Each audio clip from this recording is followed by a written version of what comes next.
28 years. That's how long I spent hunting white-collar criminals for one of Canada's largest insurance firms.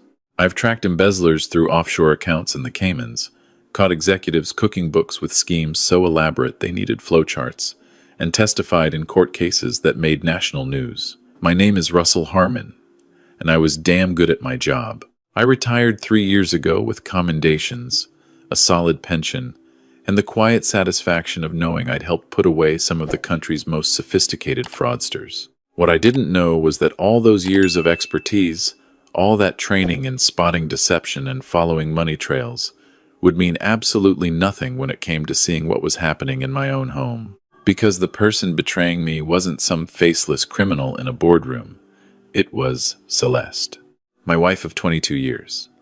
The woman I'd built a life with in our 4-bedroom colonial in Oakville, just west of Toronto. I need to stop here for a moment, because what happened next changed everything I thought I knew about trust, about marriage, and about the woman I'd wake up next to every morning for over 2 decades. It started small. It always does. That's the first thing they teach you in fraud investigation. Major crimes begin with minor anomalies. In September, I noticed Celeste had started going to the gym more often. 3 times a week became 5, then 6. She'd always been health conscious, but this felt different. She'd come home with this flush to her cheeks, this energy I hadn't seen in years. I remember thinking it was good for her. We were both in our late 50s, both feeling the weight of aging. If she wanted to dedicate more time to fitness, who was I to complain? Then came the phone calls. Celeste had never been particularly private about her mobile, but suddenly she was taking it everywhere, to the bathroom, out to the back deck, even on short walks around the neighborhood. She'd glance at the screen, see something, and her expression would shift. Not guilty, exactly. More like anticipatory. Like she was waiting for something. I told myself I was being paranoid. This wasn't like tracking financial irregularities at work. This was my marriage. But old habits die hard, and I'm trained to notice patterns. The real alarm went off in early November. We were having dinner. I'd made my signature beef stew, something I'd perfected over years of Sunday cooking, and I asked her about our investment portfolio. We'd been talking about adjusting our RRSP allocations before year-end. Standard financial housekeeping. Celeste had always handled our personal finances.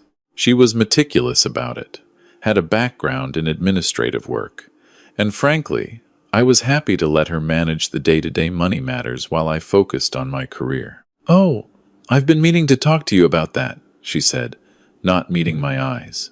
She pushed her carrots around her plate. Celeste loved carrots. She wasn't eating them. I moved some things around, diversified a bit.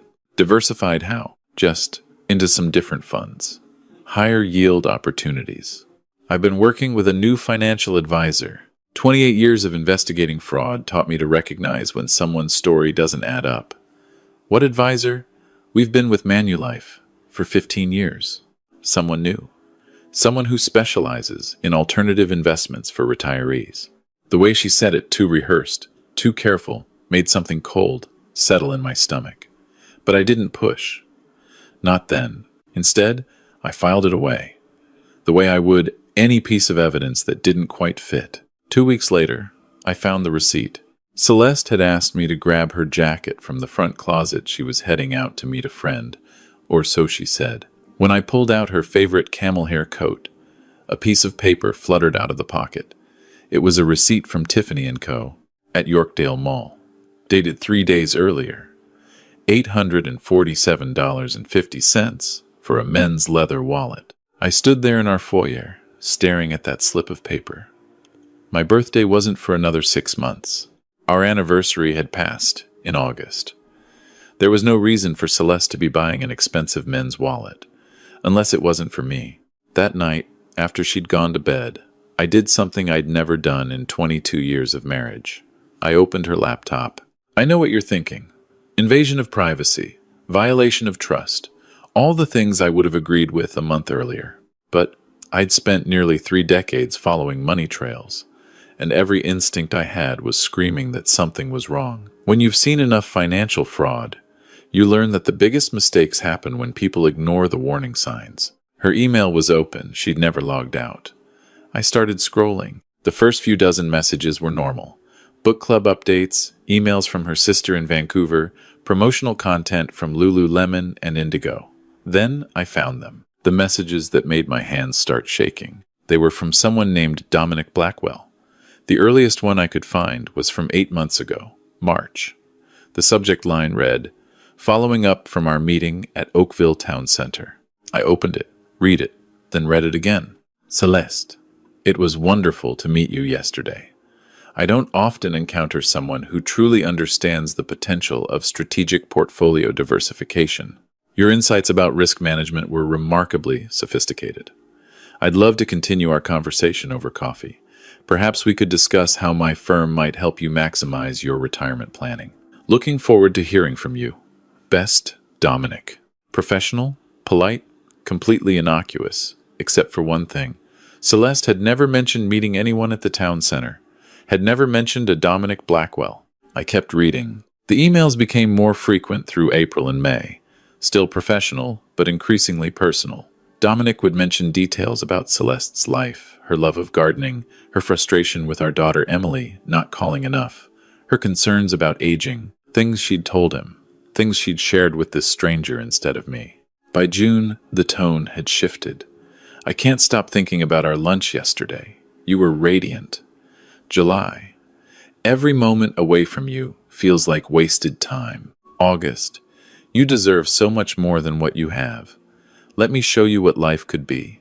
I sat in our home office, the one we'd renovated 5 years ago with the built-in bookshelves Celeste had wanted, and felt like I was watching my life collapse from the outside. This couldn't be happening. Not to us. We weren't one of those couples. We had our routines, sure, our comfortable silences, but we were solid, weren't we? The latest email was from 2 days ago. Can't wait to see you Thursday. Same place. I've made reservations at Canoe. It's time I treated you to something special. All my love, D. Canoe, the revolving restaurant at the top of the TD Tower in downtown Toronto. One of the most expensive restaurants in the city. I checked the calendar on her laptop. Thursday was tomorrow. She'd told me she was having lunch with her book club. I spent the rest of that night sitting in the dark, trying to process what I'd found. Part of me wanted to wake her up, demand an explanation. But the investigator in me knew better. I needed more information. I needed to understand the full scope of what was happening before I made my move. The next morning, I told Celeste I had a meeting with my former colleague in the city. She barely looked up from her oatmeal, just nodded and said she'd probably go shopping after her book club lunch. I watched her apply makeup with more care than usual, watched her select a dress I'd never seen before. Navy blue, fitted, expensive looking. She looked beautiful. She looked like she was trying to impress someone. I followed her. I'm not proud of it, but I needed to see this with my own eyes. I took the GO train into Union Station, stayed 3 cars behind her the whole way, watched her walk through the underground path system, her heels clicking on the polished floors, heading toward the TD Center. She moved with purpose, with anticipation. This wasn't a woman reluctantly meeting someone. This was a woman excited about where she was going. I waited outside the elevators that went up to Canoe, watched the numbers climb. Then I found a coffee shop across the street with a view of the TD Tower and settled in to wait. 3 hours later, she emerged. But she wasn't alone. There was a man with her, tall, maybe late 40s, expensive suit, perfectly styled salt and pepper hair. They stood on King Street, and he leaned down to kiss her cheek. A long, lingering kiss that made my chest tighten. Then he handed her something, an envelope. She slipped it into her purse without opening it, smiled at him in a way she hadn't smiled at me in years, and walked toward the subway entrance. I didn't follow her home. Instead, I went to a pub I used to frequent with colleagues after particularly difficult cases. Ordered a Guinness I barely touched. Tried to figure out what the hell I was going to do. The evidence was there. The affair was real. But something about it didn't sit right with me. Those emails, they mentioned investments, portfolio management, her firm helping with retirement planning, the Tiffany wallet, the envelope he'd just handed her on King Street. This wasn't just an affair. There was something else going on. That evening, I made a decision. I contacted someone I'd worked with for years, Trevor Huang, a private investigator who specialized in financial fraud cases. If there was more to this Dominic Blackwell than just being my wife's lover, Trevor would find it. I need everything you can get me on this guy. I told him over the phone from my car, parked down the street from our house. I gave him Dominic's name, the email address, the description of the man I'd seen. Give me 72 hours, Trevor said. If this guy's dirty, we'll know. Those 3 days were the longest of my life. I went through the motions at home, made breakfast, read the paper, pretended everything was normal while Celeste hummed to herself as she got ready each morning. That humming, she used to do it all the time when we first got married. When had it stopped? And why was it back now? Trevor called me on Saturday afternoon. Russell, we need to meet. Not over the phone. We met at a Tim Hortons in Burlington, halfway between our homes. Trevor slid a folder across the table. Inside were printouts, documents, photographs. Dominic Blackwell, Trevor said. Real name probably isn't Dominic Blackwell. I can't find any legitimate registration for an investment firm under that name in Ontario. No IIROC registration, no MFDA membership. This guy's not a licensed financial advisor. My stomach dropped. What is he? Best I can tell? A romance scammer, but a sophisticated one. He targets middle-aged women, usually married, usually comfortable financially, builds a relationship, gets them emotionally invested, then convinces them to invest in opportunities that don't exist. I found 2 other women in the GTA who matched the pattern. Both lost significant amounts before they realized what was happening. One lost $130,000. The other wouldn't tell me how much, but I'd guess it was more. I stared at the papers in front of me. Bank statements, investment documents that looked official but were complete fabrications. Photographs of Dominic, if that was even his real name, with other women at restaurants, at hotels. How much? I asked. My voice sounded strange, distant. How much has Celeste given him? That's what you need to find out. Based on the pattern, he usually starts small, 10, 20,000, then escalates once he has their trust. The emotional component is key. He makes them feel special, desired, understood. By the time they realize it's a scam, they're in too deep to admit it. I drove home in a daze. This was worse than an affair. An affair I could understand, could process, could maybe even eventually forgive. But this? My wife had been scammed, manipulated, and given our money I'd spent 28 years earning to a con artist. I needed to know how much. That night, while Celeste was in the shower, I went through our financial records. The files she kept in the home office, the statements from our bank accounts. What I found made my blood turn to ice. Our joint savings account, the one that had held nearly $250,000 from my pension payout, and our combined RRSPs, it was down to $63,187,000. Gone. Moved out in increments over the past 8 months. 10,000 here, 20,000 there. Then larger amounts, 40, 60,000 at a time. But it got worse. I found documents for a home equity line of credit I didn't know existed. Celeste had taken out a HELOC on our house, the house we'd paid off 3 years ago, the house I'd planned to leave to our children for $150,000. And she'd already drawn $85,000 from it. I sat there in our office, surrounded by evidence of a betrayal so massive I couldn't process it. Over $250,000, maybe more, gone. Given to a man who'd seen my wife as nothing more than a mark, a target, another number in his scam operation. The shower turned off upstairs. I heard Celeste moving around in our bedroom. I carefully put everything back exactly as I'd found it. I needed a plan. I needed to think like the investigator I'd been, not like the devastated husband I felt like. But first, I needed to confront the man who'd done this. Trevor had found Dominic's address, a high-rise condo building in Liberty Village, one of those modern glass towers that had sprung up over the past decade.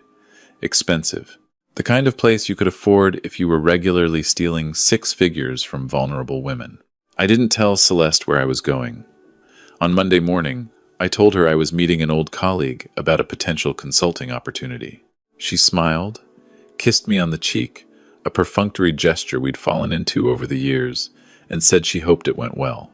The drive into Toronto from Oakville took 40 minutes in morning traffic. I parked in a green pea lot and walked to the building on Hannah Avenue.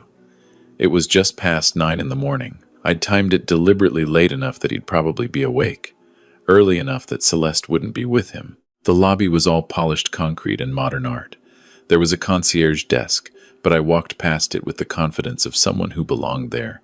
Took the elevator to the 14th floor, Unit 1407. I stood outside the door for a moment, trying to steady my breathing. 28 years of confronting criminals, and I'd never felt this angry, this personal. I knocked. The door opened. Dominic Blackwell stood there in expensive loungewear, black joggers, a cashmere sweater. He looked confused for a moment. Then his expression shifted to something like recognition. "Can I help you?" he asked. His voice was smooth, practiced, the kind of voice that could convince you to trust him. "I'm Russell Harmon," I said, "Celeste's husband." I watched his face carefully. This was the moment.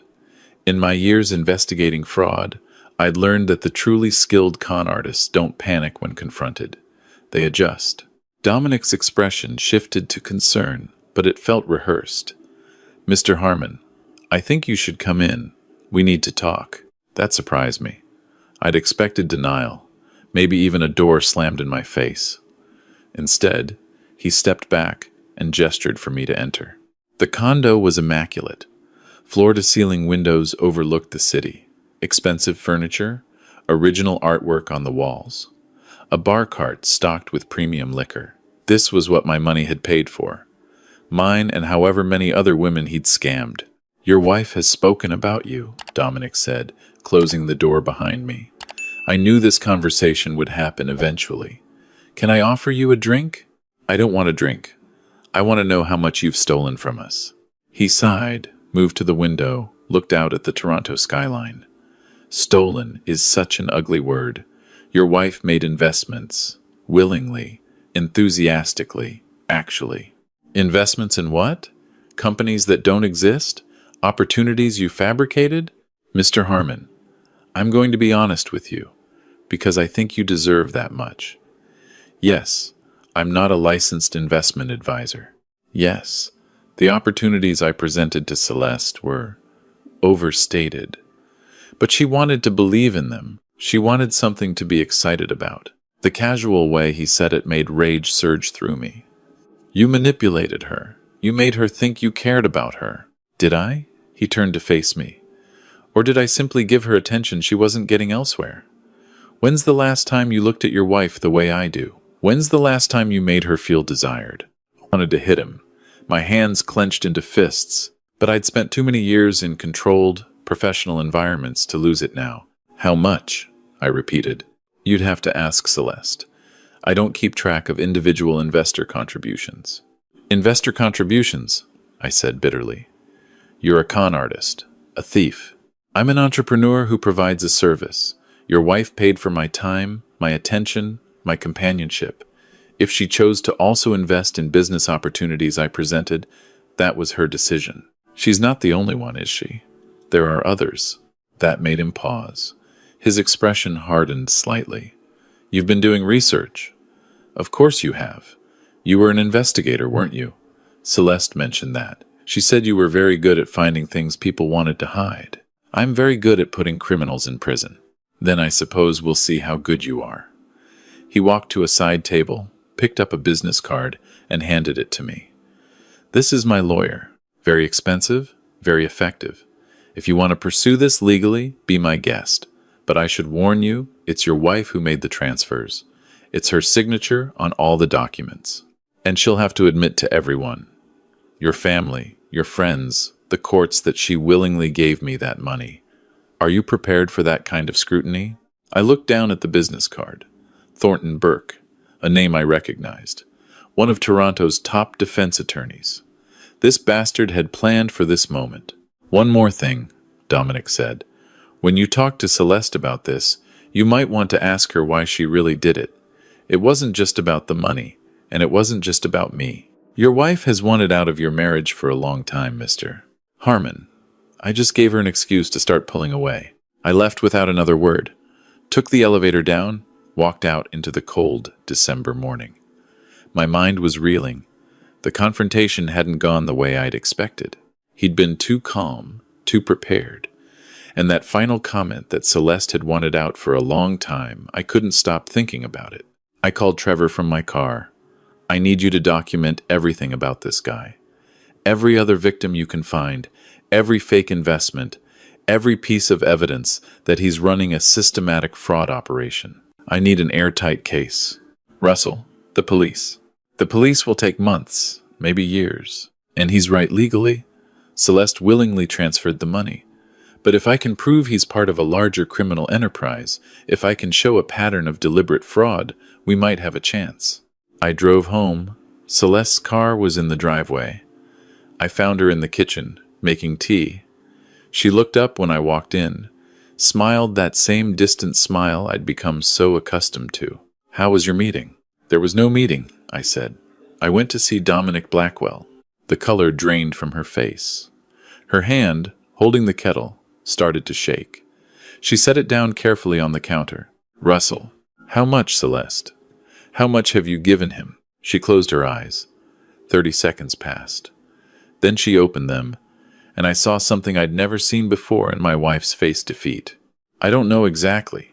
Maybe 270,000? Including the home equity line. $270,000. More than I'd even calculated. I pulled out a kitchen chair and sat down because my legs wouldn't hold me anymore. Why? That was all I could manage. Why would you do this? Because he made me feel alive, she said quietly. Because when I'm with him, I'm not just your wife, or Emily and Nathan's mother, or the woman who manages the household finances. I'm just me. Someone interesting. Someone worth pursuing. So you gave him our retirement savings? You mortgaged our house? He said they were investments, that we'd make the money back, that. She stopped, shook her head. I know how it sounds. I know what he is. But by the time I figured it out, I was in too deep. And honestly, she looked at me directly for the first time. Part of me didn't care. Because it meant I had something that was mine. Something separate from this life we've built that feels like it's been on autopilot for the last decade. You wanted to leave, I said, remembering what Dominic had told me. She didn't deny it. Not at first. At first, I just wanted something exciting. But yes, as time went on, I thought maybe this was my way out. Maybe I'd take whatever money was left and just start over. Without you, we sat in silence. Outside, I could hear our neighbor's dog barking. A car drove past. Normal sounds from a world that no longer felt normal. I've contacted a lawyer, I said finally. I'm filing for divorce, and I'm reporting Dominic to the police, to the Financial Services Regulatory Authority, to anyone who will listen. He's a fraud, Celeste. He's done this to other women. He'll keep doing it until someone stops him. I know, she said softly. I think I've known for months, but I couldn't face what I'd done. The divorce proceedings moved quickly. I'd protected myself the moment I found out, transferred my remaining pension funds into a separate account, documented every fraudulent investment, every transfer Celeste had made. My lawyer was ruthless. We went after the HELOC, argued that it had been taken out without my knowledge or consent. We froze what was left of our assets. Celeste didn't fight it. I think she was too exhausted, too ashamed. Our kids, Emily in Montreal, Nathan in Calgary, were devastated. They couldn't understand how their mother could have done this. I didn't try to poison them against her, but I didn't hide the truth either. As for Dominic, Trevor and I built a case that we handed over to the Toronto Police Service's Financial Crimes Unit. It turned out there were 6 other women we could identify, maybe more. The total amount stolen was over $800,000. Last I heard, the investigation was ongoing. These things move slowly in the Canadian legal system. But I did make sure that every financial advisor in the GTA knew his name. Made sure his picture was circulated in every fraud prevention network I had access to. Made sure that the next woman he tried to target would have at least a chance of discovering who he really was. The house in Oakville sold last month. I live in a condo in Burlington now. Smaller, simpler.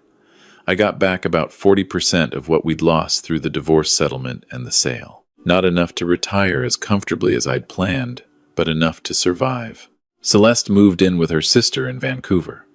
We haven't spoken since the final divorce hearing 6 months ago. I hear from the kids that she's working as an administrative assistant, trying to rebuild her life. Part of me, a very small part, hopes she finds some kind of peace. But mostly, I just feel empty. 22 years of marriage, 28 years of career expertise that meant nothing when it came to protecting my own home. All of it gone because I missed the signs, because I got comfortable, because I assumed that trust was the same as security. I investigated, I documented, I protected what I could, and I won, legally speaking. But it doesn't feel like a victory. It feels like I spent 22 years building something that turned out to be built on sand. And when the wave came, all I could do was watch it wash away. That's the thing they don't tell you about betrayal. It's not just what you lose in the moment. It's realizing that maybe you never really had it to begin with. That the life you thought you were living was just a story you told yourself. And the person you thought you knew was a stranger who'd been waiting for the right moment to leave. I made sure Dominic's face ended up on every fraud warning list in Ontario. I made sure my wife faced the legal consequences of what she'd done. And I made sure our children knew the truth, painful as it was. But I couldn't make myself stop wondering when it started to go wrong. Was it years ago?